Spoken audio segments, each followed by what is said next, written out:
E aí, tudo massa?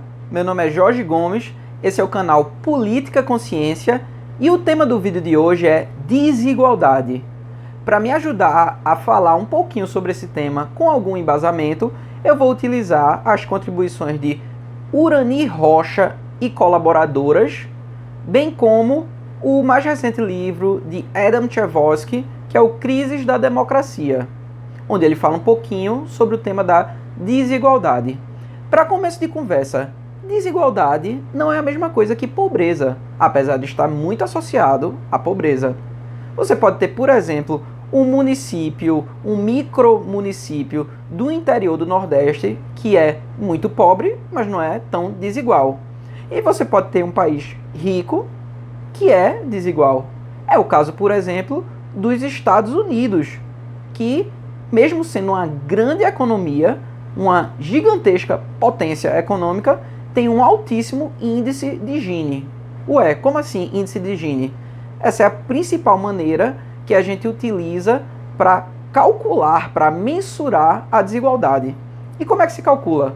Imagina dois eixos num plano cartesiano simples. Um com a população e o outro com a renda. Se a gente tiver uma associação, uma resultante desses dois eixos o mais perfeito possível, a gente vai ter o quê? Uma reta resultante no ângulo de 45 graus, dividindo o ângulo de 90 graus ao meio. Essa seria uma distribuição perfeita.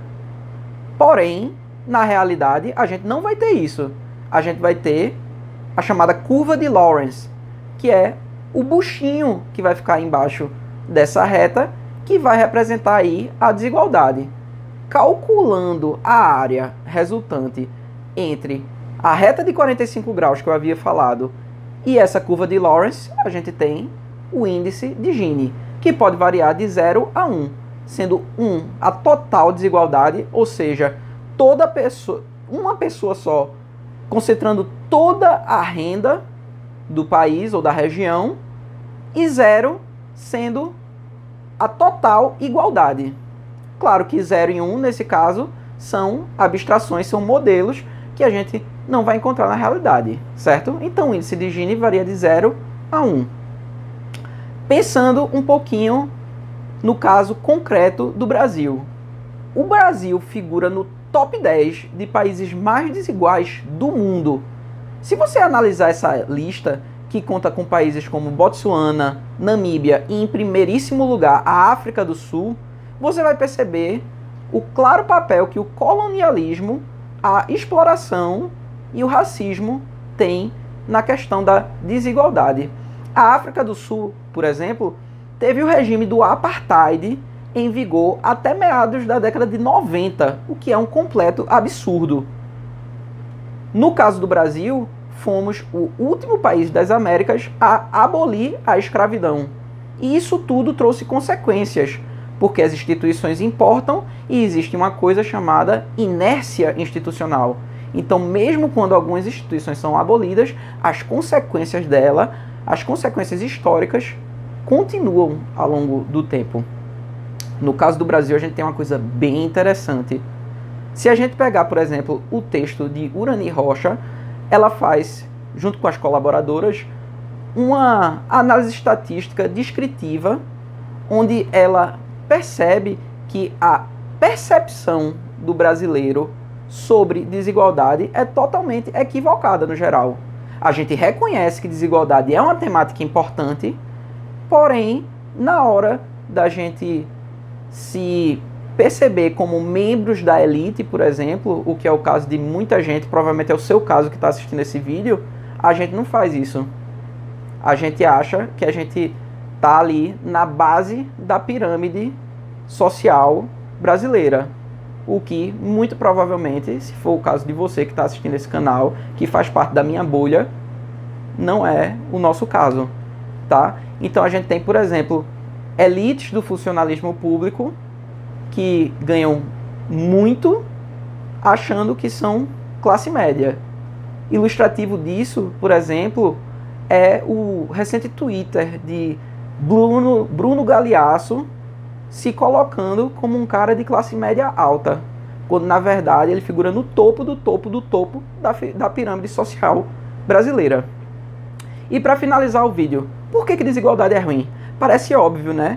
Mas na verdade tem muito liberal aí dizendo que desigualdade é muito natural, que é uma coisa até boa. Na verdade, sim, a desigualdade é natural, a desigualdade, algum grau de desigualdade sempre vai acontecer. A desigualdade, ela combina, sim, de certa maneira, com sociedades livres, porém, a desigualdade média ou exacerbada gera um monte de problemas. E a gente não deve focar só na miséria, e sim no combate à desigualdade. E quais são os problemas que a desigualdade causa? A desigualdade causa segregação, sectarismo, ela causa o surgimento de guetos. Então ela vai destruir vínculos sociais, vai tirar o senso de união de uma localidade e vai destruir discursos importantes como a noção de meritocracia. Isso tudo aumenta a polarização, aumenta a violência e pode propiciar o surgimento de lideranças populistas ou outsiders. Então é isso, pessoal. Desigualdade é um tema importante, não basta combater a miséria, e os últimos achados empíricos de pesquisadores e economistas como Piketty e outros mostram que a desigualdade deve ser sim combatida através de um Estado mais presente e de regulações ao mercado. Uma frase bastante famosa no Brasil é que onde você vai figurar na nossa pirâmide social é praticamente uma questão de loteria, e não deveria ser assim. Então, desigualdade é um tema importante e que deve ser, sim, debatido, com foco nela e não só na pobreza extrema. É isso, pessoal. Espero que vocês tenham gostado. E se você curtiu, compartilha aí e divulga a gente nas redes sociais. Beleza? Um abraço bem grande.